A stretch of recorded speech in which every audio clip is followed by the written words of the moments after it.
और आप देख रहे हैं आवाज 24/7। आज का खास कार्यक्रम चुनावी चर्चा, माफी चाहेंगे, राजनीतिक चर्चा और जवाब। और इस कार्यक्रम में आज के जो मेहमान हैं हमारे समाज सेवी भी हैं, पूर्व कांग्रेसी हैं, और अभी अभी इन्होंने राजनीतिक माहौल को, चाहे जिला मुख्यालय रुद्रपुर हो या प्रदेश मुख्यालय देहरादून हो, वहां तक की राजनीतिक को गर्म किया है। सुशील जी, सबसे पहले बहुत बहुत स्वागत करते हुए कार्यक्रम में आपका। धन्यवाद। नमस्कार बड़े भाई। और मैं आपके साथ साथ आवाज़ की पूरी टीम और सभी सम्मानित जो दर्शक हैं, मैं उनको नमस्कार करता हूं, प्रणाम करता हूं। सुशील जी, अगर कार्यक्रम की शुरुआत की जाए, पहले सवाल के साथ शुरुआत करना चाहूँगा कि कांग्रेस के अंधेरे को छोड़कर, कांग्रेस को अंधेरे में छोड़कर आप भाजपा के उजाले से प्रभावित होकर आज उसके साथ राजनीतिक करियर की शुरुआत की है आपने। क्या कुछ जहन में था? क्या वो कारण रहे कि आपको कांग्रेस का दामन छोड़ना पड़ा और भाजपा के साथ आगे की राजनीति की शुरुआत की? देखिए, अभी एक दशक पहले तक की भारतीय जनता पार्टी विपक्ष में थी और कांग्रेस पक्ष में थी, सत्ता थी। भले आप प्रदेश ले लें, भले आप देश ले लें। क्या ऐसा कारण रहा कि कांग्रेस नीचे आ रही है और भारतीय जनता पार्टी ऊपर आ रही है? एक पार्टी लगातार अंधेरे में क्यों जा रही है? उसका कारण क्या है कि एक स्ट्रक्चर, क्योंकि कांग्रेस ने जो कार्य किया, कांग्रेस ने हमेशा अपने नेताओं को आगे बढ़ाया। ठीक है, उनका एक सोच हो सकती है, लेकिन भारतीय जनता पार्टी आगे क्यों बढ़ी? कि उन्होंने सबसे छोटे कार्यकर्ता को, आम कार्यकर्ता को सम्मान दिया, पन्ना प्रमुख उन्होंने बनाया और उसको यह कह दिया कि आप यहां से लेकर किसी भी मंत्री जी, मुख्यमंत्री जी को सीधे फोन कर सकते हैं। ताकत दी उन्होंने, शक्ति संयोजक केंद्र बनाए उन्होंने, हर जगह लगातार कंटिन्यू अपने नेतृत्व में, जो कि जिला स्तर है, ब्लॉक स्तर है, नए लड़कों को मौका देते चले गए और जो सीनियर थे उनको आगे बड़ी जिम्मेदारी देते गए। कांग्रेस में ऐसा क्यों नहीं हो पाता है? मैं सवाल भी खड़े करना चाहता हूं। आज बड़ी पीड़ा है, बड़ी पीड़ा है। आप रुद्रपुर को देखो साहब, 2011 में हम ज्वाइन होते हैं, 1 फरवरी 2011। उस समय का शासन अध्यक्ष में साथ लेकर गया था। ठीक है, हम बड़े दुर्भाग्यपूर्ण तरीके से चुनाव हार जाते हैं, लेकिन हमने साथ नहीं छोड़ा ना। हमने तिलक जी के साथ गए, साथ नहीं छोड़ा, लगातार संघर्ष करते रहे। फिर 2017 का हम चुनाव हारते हैं, तब साथ नहीं छोड़ते हम। उससे पहले 2013 का मेयर का चुनाव हारते हैं, नहीं साथ छोड़ते हैं। एमपी का चुनाव हारते हैं, नहीं साथ छोड़ते हैं। पार्षद हमारे मैक्सिमम हार जाते हैं, नहीं साथ छोड़ा। फिर दोबारा क्रम शुरू होता है, 2017 में हारे विधायक, नहीं छोड़ा। उसके बाद माननीय मोदी जी का चुनाव था, और बुरे तरीके से हारे, नहीं छोड़ा ना। उसके बाद फिर मेयर हार गए, नहीं छोड़ते हम वो पत्ते नहीं है जो, या वो बंदे नहीं है कि जो चलती हवा के साथ चलें। लेकिन कांग्रेस ने जो अपना एक सिस्टम कांग्रेसियों ने बना दिया है कि जो आगे बढ़ता होगा या जिसमें थोड़ा सा भी उनको लगेगा एनर्जी है, थोड़ा सा जिसकी पकड़ मजबूत होती है, उसको काटने का काम, उसका गला काटने का काम किया। हमारे देखो ना स्थानीय नेता क्या कर रहे हैं। जैसे तिलक जी यहाँ से गए हैं किच्छा, उन्होंने बेड़ा गर्क कर दिया। 10 नेता हैं तो 10 टीमें हैं। अरे जो बंदा कांग्रेस का झंडा उठा के चलना चाहता है वो 10 का दुश्मन है, 9 का नहीं है, 10 का दुश्मन है कि साहब ये तो कांग्रेस की बात करता है, पहले तो उसको निपटा मारो। तो ऐसा होगा तो क्या करें, अब क्या करें? फिर मैंने एक स्ट्रक्चर देखा, भारतीय जनता पार्टी का स्ट्रक्चर देखा, संगठन का। उसके बाद मैंने राष्ट्र से शुरू किया। मैं प्रभु श्री राम जी का अनन्य भक्त हूं। राम मंदिर बन गया साहब, 5वें नंबर की अर्थव्यवस्था विश्व में, ठीक है साहब। और तीसरी बात, धारा 370, हमारे माननीय राहुल गांधी जी गए ना वहां झंडा फहराने। ये माहौल पता क्यों बना? क्योंकि वहां धारा 370 हटी। एक चीज, प्रदेश के स्तर पे बात करूं, नकल हो गई साहब। धामी जी ने जो नकल विरोधी कानून बनाया, सोच नहीं सकते कि कितना तगड़ा है। कॉमन यूनिवर्सल यूनिफॉर्म बना दिया। और अब आ रहा धर्मांतरण विरोधी। हम अपने धर्म को माने, वो आप अपने माने। ये लालच वाला या लव जिहाद वाला सिस्टम नहीं चलेगा। ये है भारत, अब नया भारत। अब आ जाओ तीसरी बात, मैंने पूरा तोला सर, 11 महीने मैंने मंथन किया है, एक ना प्रोग्राम में, ना कांग्रेस के, ना भाजपा, मतलब किसी के प्रोग्राम में नहीं गया, सिर्फ एनालिसिस करता रहा ये हारते क्यों चले जा रहे हैं और वो उठता क्यों चला जा रहा है। अगर आप आगे बढ़ लो कोई कारण होगा ना, और मैं मरता चला जा रहा हूँ तो मेरा कोई कारण होगा। अंधेरे की बात कर रहा हूँ। उजाले की बात करूँ, 10 साल हो गए साहब, विधायक किसका था? भाजपा का था। हम विधायक की एक चाय के गुनाहगार नहीं है। और जब दूसरी बार तो हम 25-26 हजार वोटों से आ रहे हैं, मैंने डबल विरोध कर दिया उसका। मैंने कहा यार ये क्या कर रहे हो आप, प्रोजेक्ट नहीं ला रहे हो, सड़क बिजली पानी हर एक बंदा करता है ना। और जब मैंने 10 महीने में माननीय श्री शिव अरोड़ा जी की कार्यप्रणाली देखी, जिनके नेतृत्व में, माननीय शिव अरोड़ा जी के नेतृत्व में और माननीय जिलाध्यक्ष श्री कमल जिंदल जी के नेतृत्व में आया हूं, तो मैंने उनकी कार्यप्रणाली देखी। सड़क बिजली पानी नाली खंबे बिजली ये सब कर लोग करते हैं, सब करेंगे। 10 साल से Rudrapur down down down down जा रहा है। उस बंदे की 11 महीने की वर्किंग, इंटरमीडिएट कॉलेज आ गया साहब, आ गया पूरा, उन्होंने भूमि का उन्होंने सिस्टम बना दिया। 1045 करोड़ रुपए, क्योंकि रुद्रपुर एक ऐसा शहर है जहाँ जो दो एनएच जाते हैं। अब ये पूरा एनएच जा रहा था इधर से और फ्लाईओवर बन रहा था जहाँ पर अपना बस अड्डा है। हजारों दुकानदार बेकार हो रहे थे, उसका नहीं फ्लाईओवर नहीं। उन्होंने 2019 से माननीय अजय भट्ट जी को पत्र लिखा और उसके बाद माननीय धामी जी के सहयोग से सब काम करते हुए फ्लाईओवर निरस्त कराया और उसका रिंग रोड लाया। 2 चीज़ हो गई। ड्रेनेज सिस्टम, उसका जो सर्वे हुआ 78 लाख रुपए से, 11 महीने का काम है। मल्टी स्टोरी पार्किंग, एक विभाग से दूसरे विभाग को जमीन जाने में 2 से 3 साल लगते हैं। ये मुझे इसलिए भी पता है क्योंकि जब जाफरपुर का बिजली घर बना था ना 2013-14 में 15 में, तो 3 साल हमने ही फाइलें दौड़ाई तिलक जी के साथ, और फाइलों का काम मैं देखता था कैसे हम भागते थे। देहरादून मैंने बड़े चक्कर लगाए। उस बंदे ने 9 महीने के अंदर ही डीपीआर बना दी और उसको जो वित्त के लिए अनुमोदित के लिए भेज दिया। अब सुनना भी, और ये सिर्फ मैं विजन की बात बता रहा हूँ। सड़क बिजली पानी बहुत मामूली सी चीज़ें हैं। मुझे भी, अगर मैं विधायक होता मुझे भी मिलनी थी, आप होते आपको भी 3-4 करोड़ में मिलने थे। राज्य योजना, थोड़ा तेज तरार विधायक होगा 10-12 करोड़ लेगा, कोई थोड़ा हल्का होगा तो 8-5-7 करोड़ ले आएगा, वो तो सबको मिलनी। एक्स्ट्रा की बात कर रहा हूँ, एक्स्ट्रा बैटिंग कैसी होती है। अब इसके बाद अब यहाँ झील है साहब। झील बनी किस लिए थी कि लोग जाएं और पार्क में बैठें। आज बन गया वो नशे का और बदतमीजी का अड्डा। उसके लिए उसके पास पूरी योजना है कि साहब यहाँ पार्क बनना है, मोदी मैदान है, यहाँ ऑडिटोरियम बनेगा, पुस्तकालय बनेगा। पुस्तकालय आपके लिए और हमारे लिए कितना जरूरी है ना, बौद्धिकता जरूरी है कि नहीं है बच्चों को मोबाइल से निकालने के लिए। उस बंदे के पास विजन है कि बच्चों को मैं पुस्तकालय दूंगा, आसपास के सब लोग बच्चे जो नशे में टाइम पास करते हैं वो वहाँ पुस्तकालय में टाइम पास करें। कांग्रेस के पास विजन नहीं था। सुनो नहीं था, कांग्रेस सुन के लो, पास विजन सुन नहीं था लो, क्योंकि सुनो। सरकारें आपकी भी रही हाँ थी। हाँ, मैं आ रहा हूँ। तिलक जी ने 18 साल के कार्यकाल में 18 बड़ी योजनाएं दी, ठीक है ना। उसके बाद 10 साल से विधायक किसका, जो इस समय विधायक होगा उससे तो बात पूछेंगे ना, जो 10 साल था, कि जो 18 साल पहले था उससे पूछेंगे। अब वो तो हार गए ना, वो चले गए किसी अपना विजन, अब वहाँ उनका जो भी होगा।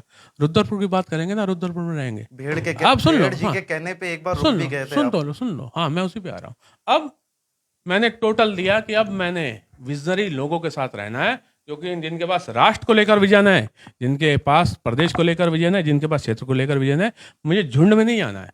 सुशील गाबा पर्सनल, मेरे पास क्या नहीं था वहां, क्या मेरे को टिकट नहीं थी क्या मेयर की, कंफर्म बिल्कुल 100%, लेकिन मैंने उसकी बजाय ठोकर मारते हुए एक मामूली कार्यकर्ता होना स्वीकार किया भारतीय जनता पार्टी का। इसलिए क्योंकि आपको पता है मैं वो नहीं हूं जो जिसके लिए बहुत सारे लोग राजनीति में आते हैं। मैं उस काम के लिए हूं कि मुझे जनता को कुछ देना है, सेवा करनी।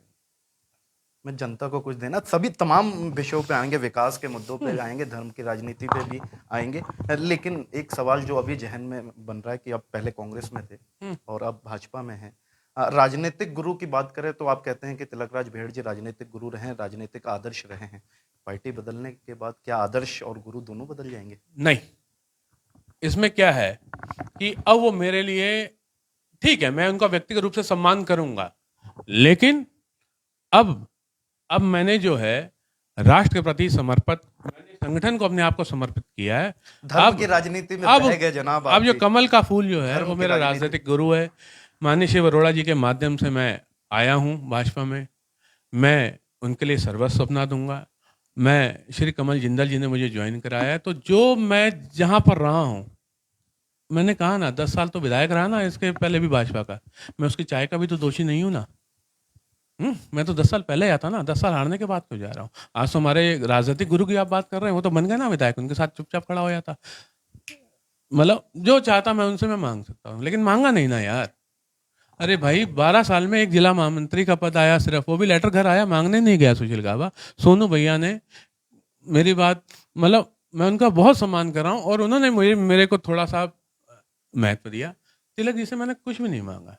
कारण है ना, अगर मैं आपका बात करूं, आपसे दोस्ती करूं और आपसे कुछ मांग लूं, तो दोस्ती खत्म है, व्यापार है। व्यापार नहीं करता सुशील गाबा, जहां राजनीति की बात होती है, जहां सेवा की बात है, व्यापार नहीं करेगा, ना किया ना करूंगा। आपके पुराने जो साथी हैं, आप कह रहे हैं कि निजी स्वार्थ और एक जो भय होता है, उसके चलते आपने भाजपा को ज्वाइन किया है। ये कि इस आरोप पर कितनी सार्थकता है, कितना इससे इत्तेफाक रखते हैं आप? देखिए, मैं एक साधारण आदमी हूं, किराए के घर में रहने वाला बंदा हूं, मुझसे छीनोगे क्या? क्या छीनोगे? हाँ? और दूसरी बात, मैं अगर भय होता राजकुमार जी से, मैं क्यों भिड़ता?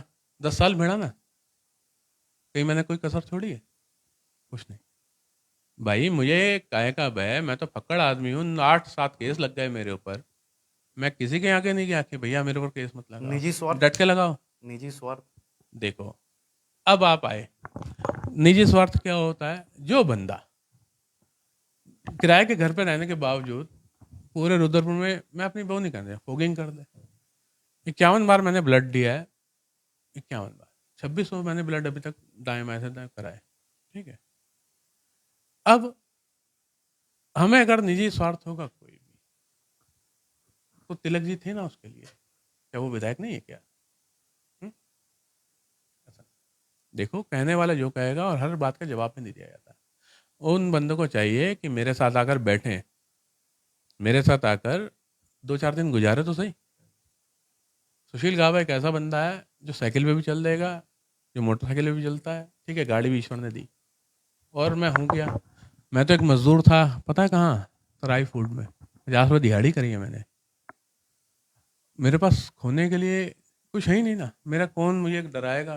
जो पकड़ होता है ना उससे, वो वो तो फिर पकड़ ही है। सुशील जी, लगातार आप इससे पहले भी कह चुके हैं दल बदल की राजनीति, कई सवाल आपने उठाए हैं, कई बार इस पे आपने बात भी की है कि दल बदल की राजनीति, लेकिन अब अगर बात की जाए कि आगामी चुनाव जिस तरीके से आरोप लग रहे हैं, तो क्या सुशील गाबा ने आरोप क्या है? दल बदल की राजनीति को बढ़ावा नहीं नहीं, दिया? आरोप आरोप क्या है कि मैंने चुनाव लड़ना है क्या? चुनाव लड़ना आ है। जाओ, देखो जी। मैं ये मेरा हाँ सवाल ये है हाँ कि हाँ क्या हाँ, सुशील गाबा दल बदल की राजनीति को आ अब जाओ, बढ़ावा नहीं दे रहे हैं? आ जाओ। नंबर एक, तो मैं निजी स्वार्थ की बात करूं, अगर राजनीतिक निजी स्वार्थ आप कहते हैं, तो मेरे पास एक स्पष्ट टिकट रखी हुई थी प्लेट में धर के मेयर की। मैं उसकी जगह चुनाव करता हूं भारतीय जनता पार्टी का एक आम कार्यकर्ता सत्ता बनने का का। चुनाव आ करते हैं जाओ आप। आ जाओ आ जाओ आ जाओ। अगर मैं मेयर हूं और एक तरफ जो है भारतीय जनता पार्टी का एक कार्यकर्ता हूं, तो मुझे लगता है कि मेयर एक अलग चीज़ होती है ना। तो अब सत्ता का चुनाव, सत्ता अभी आई है, 5 साल पहले भी तो थी। हारते हारते नहीं हम दबे, हम तब अपनों की बेहड़ जो, के साथ थे, आज अपनों बेहड़ की जी जो ने। गुटबंदी है। नहीं, बेड़ जी ने कह दिया था 2017 में चुनाव हार के हम घर आए ना, तब भी मैं लास्ट में ही आया था। उनका यार सुशील, अब यार रुद्रपुर की राजनीति नहीं करनी यार दोस्त। मैंने कहा ठीक है भाई साहब, आप जहाँ जाओगे मैं साथ हूँ, लेकिन मैंने कहा मैं हटूंगा नहीं। अभी कितने मुकदमे लगे हैं पता भाई? 2018 में भी फिर मुकदमा लगा है, अभी समन आया है कि साहब वो आप अतिक्रमण में ना वो। मैंने कहा ठीक है यार, हम भी थे, कई थे, और जो ईश्वर करेगा। डरना क्या है भाई? डरना नहीं है, डरना है ही नहीं। अरे भाई, कुछ खोने के लिए अपने पास क्या है? डाल दोगे जेल में, रोटी खिलाओगे फ्री में। तो भाई मेरे, मैं आपको फिर बता रहा हूँ, जिंदगी में ईश्वर ने मुझे वहां से उठा के ऊपर रखा है, मतलब मेरे लिए तो इतना ही बहुत है। और मैं आपको एक भी बात और बताऊं, ये भी आपको एक नई, मैंने एक जो अपना समझ लीजिएगा, अगर मैं स्वार्थ की बात करूं, कई हमारे सम्मानित बड़े नेताओं का, पार्षद भी शामिल है, कि आप भाई अगर आप जा रहे तो, मैं कहना मैंने कहा तुम देखो, क्या पता मेरे बलिदान से इनको कुछ अकल आ जाए, जो झुंड बना के खड़े हैं कांग्रेस के झंडे के नीचे आ जाए। हमें भी मजबूत विपक्ष चाहिए भाई। अब डटेंगे ना आमने सामने, है ना। ये सुशील जी, आपने सीएम की बात की, अगर बेरोजगारी दर की बात की जाए, अगर महंगाई दर की बात की जाए तो लगातार बढ़ रहे हैं, उसके बावजूद भी आप उनसे प्रभावित हो गए, क्योंकि आज प्रदेश का युवा निश्चित तौर पर बेरोजगारी से परेशान है, प्रदेश की जनता महंगाई से परेशान है, फिर आप कैसे प्रभावित हो गए भाजपा से? देखिए, बेरोजगारों को नौकरी चाहिए, नकल हुई तो नकल विरोधी अध्यादेश आया। मुख्यमंत्री की बात करूं, हमारे कुछ सम्मानित साथी कांग्रेस के इसी ही, दौरान सुन लो, युवाओं पर डंडे भी, अरे आ जाओ डंडे आ भी, जाओ आ जाओ लाठी आ भी जाओ, चले आओ हैं। आओ आओ। मैं उसमें निजी रूप से दुखी हूँ, ऐसी बात। अब हमारे एक साथी हैं, नाम क्या लूंगा, विधायक जी हैं आसपास के अपने, वो कह रहे जी सीबीआई जांच कराओ। अरे 7 साल 6 साल जब तक जांच होगी, कोई भर्ती नहीं आएगी, तो भाई बेरोजगारी तब बढ़ेगी कि नकल विरोधी अध्यादेश लाकर उनको शिक्षकों के पीछे डाल दिया गया। इतना कड़ा कानून ला दिया गया, और कानून के बाद जो नई भर्तियां होंगी, भाई भर्तियों से तो रोजगार खुलेगा। आप कह रहे हो सीबीआई लगा दो, क्यों? आपको राजनीतिक रोटियां सेकनी है ना, है ना। एक हमारे दोस्त हैं, वो अशोक लीलैंड में जाकर जो है अपना कुर्ता उतार के आत्महत्या करूंगा। चलो अच्छा, अशोक लीलैंड भगवान ना करे, अगर मान लो उनका मालिक कहता है डर के या प्रतिरोध में मैं बंद करता हूँ, तो हजारों जो बेरोजगार होंगे उसका जिम्मेदार कौन है भाई? अराजकता फैलाते हैं, कभी कहाँ से आके कभी कहाँ से आकर, क्यों?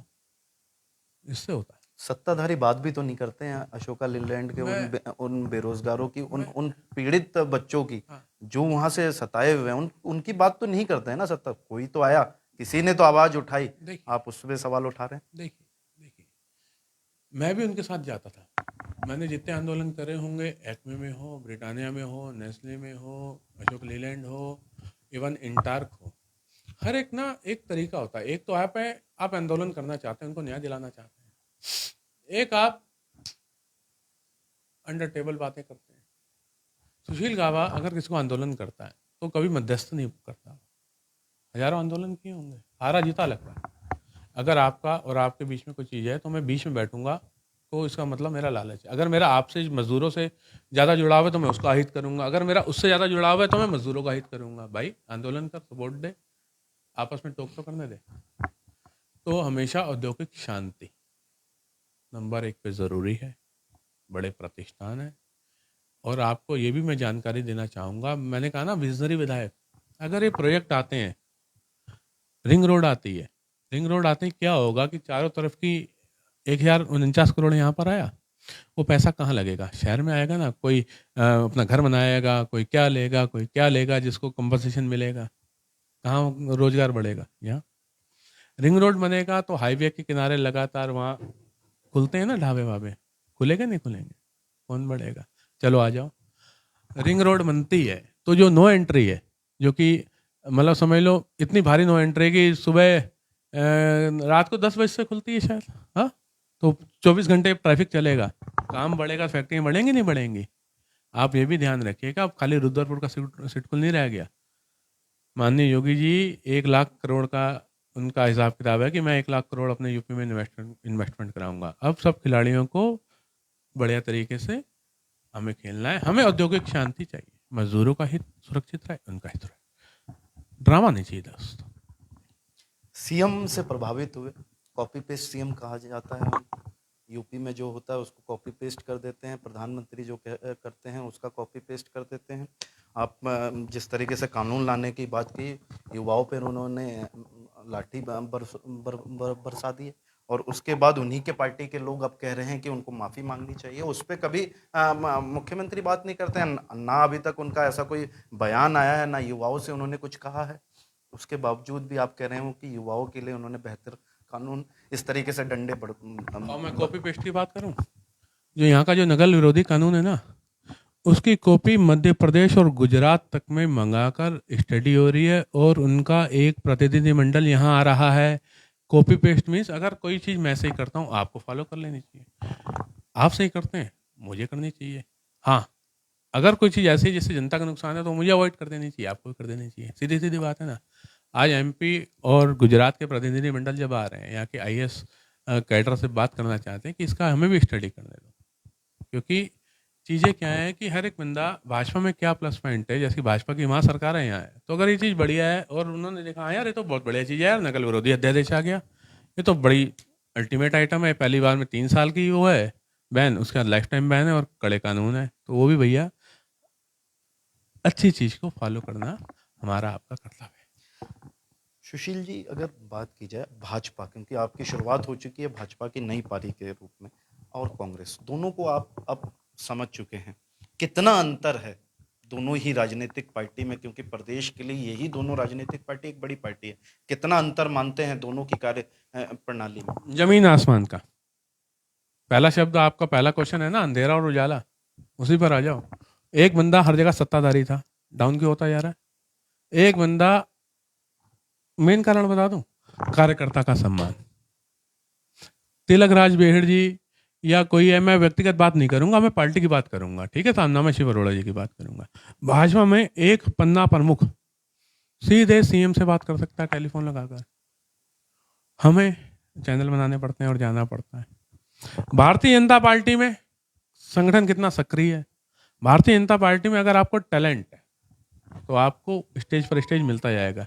यहाँ मेरा टैलेंट ही मेरा दुश्मन बना है भाई। अगर हमने इतना सा टैलेंट था, अनसिक्योरिटी फील करते हैं, ओ भाई अरे ये है, इसके पास क्यों जा रहे हो, अरे भाई अब मोनू निषाद ये सब है ना अपने भाई, आप हम उनके साथ रहे। पिछली बार इसके जब टिकट इसको मिलनी थी तो इस बात पर उसको रुला दिया गया कि साहब तू उनकी फोटो भी लगाता है भाई साहब की, है ना, और 400 कुछ वोट से जीत कर आया, नेता प्रतिपक्ष है, गला घोटने का काम करते हैं।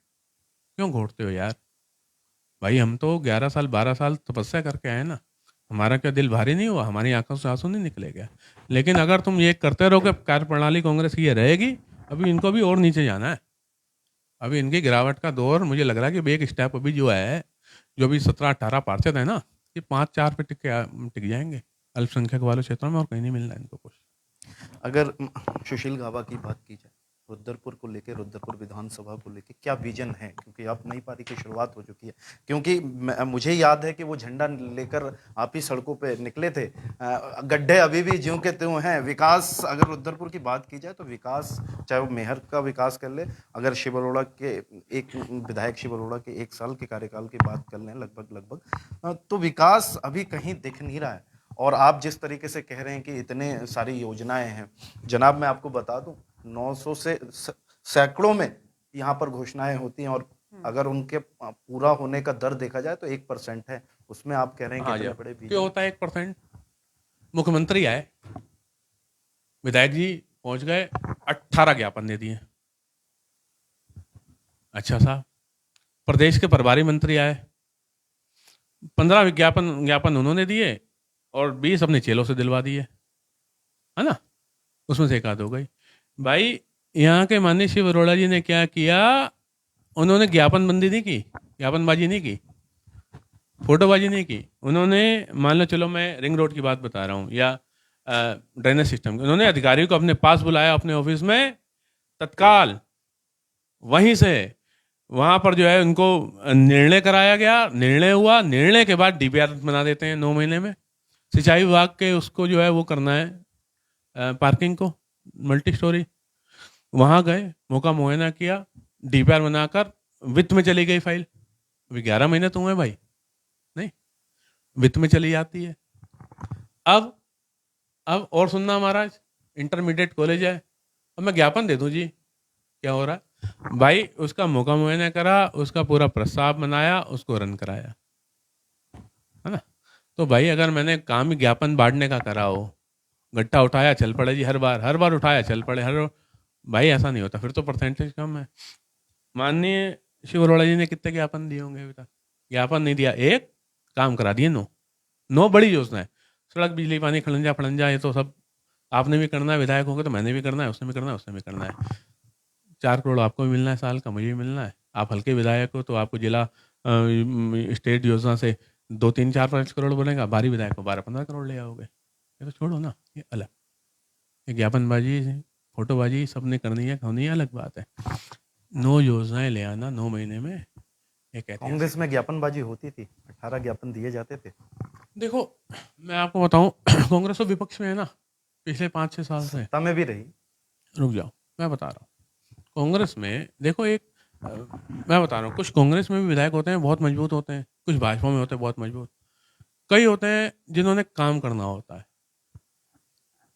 ठीक है, कांग्रेस में जैसे कि मान लो माननीय पहले इंदिरा हृदय जी थी, उन्होंने कही, या बेड़ जी थे, उन्होंने भाजपा के होते हुए भी, है ना, वो ले आए।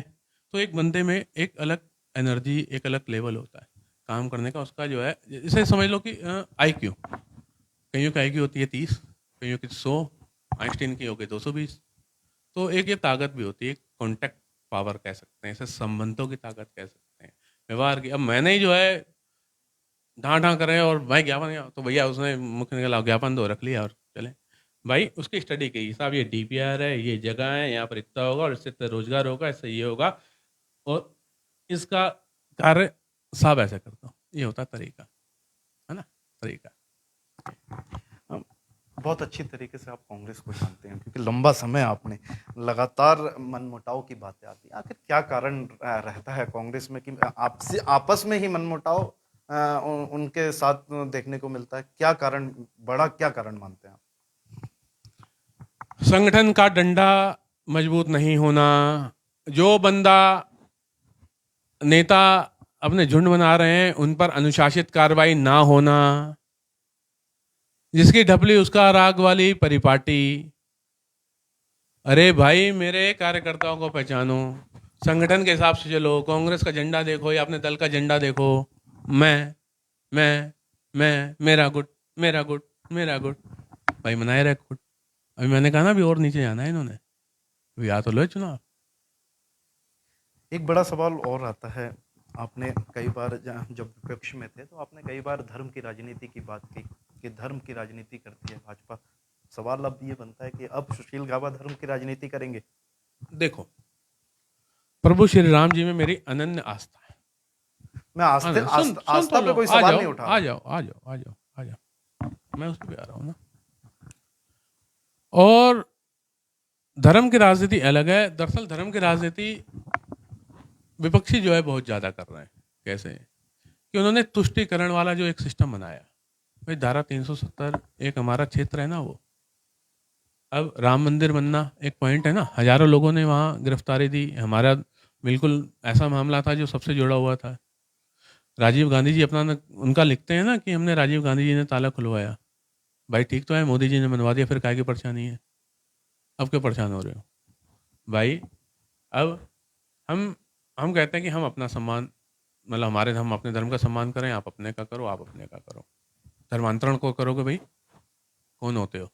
है क्यों छोटी छोटी लड़कियों को बकायदा सिस्टम से लेकर जाते हो और उसके बाद जो है धर्मांतरण कराते हो? नहीं चलने वाला भाई, ये राष्ट्र बदल रहा है, बदलेगा।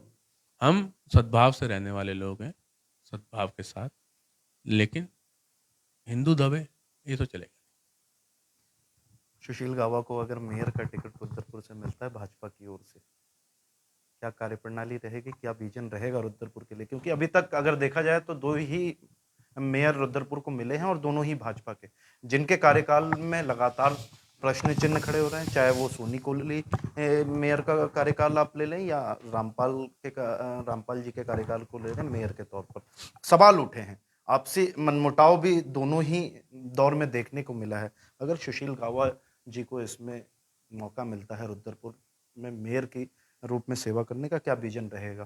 क्या इससे कुछ अलग हटके सुशील गाबा दिखाएंगे क्षेत्रवासी? मैं आपको बिल्कुल स्पष्ट कर दूं, बिल्कुल सटीक। मुझे हमारे माननीय जिलाध्यक्ष श्री कमल जिंदल जी ने संगठन की सदस्यता दिलाई, और माननीय विधायक श्री शिव अरोड़ा जी ने इस पूरे कार्य को इस स्टेज तक पहुंचाया। 1.5 घंटे की मेरी मुलाकात होती है उनसे। मैंने उनसे कहा कि मैं सिर्फ और सिर्फ कार्यकर्ता के रूप में कार्य करना चाहता हूं, सुशील गाबा का व्यक्तिगत कोई एजेंडा नहीं है। अगर मैंने मेयर का चुनाव, इसका चुनाव, उसका चुनाव, तो मैंने आपको पहले ही स्पष्ट कर दिया, कांग्रेस में तस्तरी में ऐसे रखकर हमारे पास टिकट है थी, हमने हटाया ना। भाई व्यक्तिगत मुझे कोई ना लालच ना लोभ, बराबर। अब जो मुझे पार्टी ने दायित्व देना है देगी, मांगूंगा मैं हूं नहीं। मुझे उन्होंने कहा कि साहब कुर्सी बिछाओ, कुर्सी बिछा देंगे, दरी बिछाओ, दरी मेयर बिछाएंगे। का दायित्व लेंगे हाँ कि नहीं हाँ, लेंगे? मैं आपको बता रहा हूँ, जो पार्टी का आदेश होगा वो मेरे सर माथे, बात खत्म, एक लाइन की बात है। मैं ना यहाँ अपने किसी व्यक्तिगत लालच में आया हूँ, ना मैं किसी प्रकार का मेरे कोई लक्ष्य है। मेरा तो एक ही उद्देश्य है कि मैं अपने पूरे जुनून, पूरे दल, पूरे बल के साथ भारतीय जनता पार्टी की, माननीय नरेंद्र मोदी जी की जो राष्ट्रवादी सोच है, धामी जी की सोच है, शिव अरोड़ा जी की सोच है, कमल जिंदल जी की सोच है, मुझे उसको अपने आप को मैं समर्पित कर चुका हूँ। मैंने भाई जब मैं कांग्रेस में था ना, इतनी मेहनत करी, पार्षद का टिकट मैंने नहीं मांगा यार। अच्छा मजे की बात बताऊं, पूछा भी नहीं उन्होंने। चलिए, भाजपा पूछेगी इस बार रहेगा, लेकिन एक सवाल ये है, जिस तरीके विपक्ष में रह के सड़क पानी बिजली के लिए झंडा लेके निकले थे, अब क्षेत्र की जनता के लिए उन परेशानी को निवारण करने का काम करेंगे सुशील गावा? मुझे माननीय शिव अरोड़ा जी ने कल भरे मंच से यह आश्वासन दिया है कि आप जनता के बीच में जाएं, सेवा करें, और जो भी कोई भी अगर मतलब कोई भी ऐसी चीज़ें हैं आप हमारे संज्ञान में लाएं, वो प्रयास करेंगे। और उन्होंने उनके साथ साथ मेयर साहब ने भी आश्वासन दी मंच के माध्यम से कि हम आपका, और चूंकि मुझे व्यक्तिगत मतलब मैंने अपने घर की सड़क नहीं बनवानी भाई, है ना, तो व्यक्तिगत कुछ नहीं, जनता के लिए काम किया है, काम करें। जनता के लिए काम किया है और जनता के लिए काम करेंगे। ये सुशील गावा जी थे, लगातार समाज सेवी हों, चाहे वो राजनेता के रूप में अपनी एक बड़ी पहचान बनाते हैं। आगे का सफ़र भाजपा के साथ कैसा रहेगा, ये देखना दिलचस्प रहेगा। ऐसे ही बेहतरीन कार्यक्रमों के साथ आप हमारे साथ लाइव कार्यक्रम में जुड़ते रहें। ताज़ा तरीन बेहतरीन खबरों के लिए आप हमारे साथ बने रहें। सुशील जी बहुत बहुत शुक्रिया, बहुत बहुत धन्यवाद, thank you very much, thank you.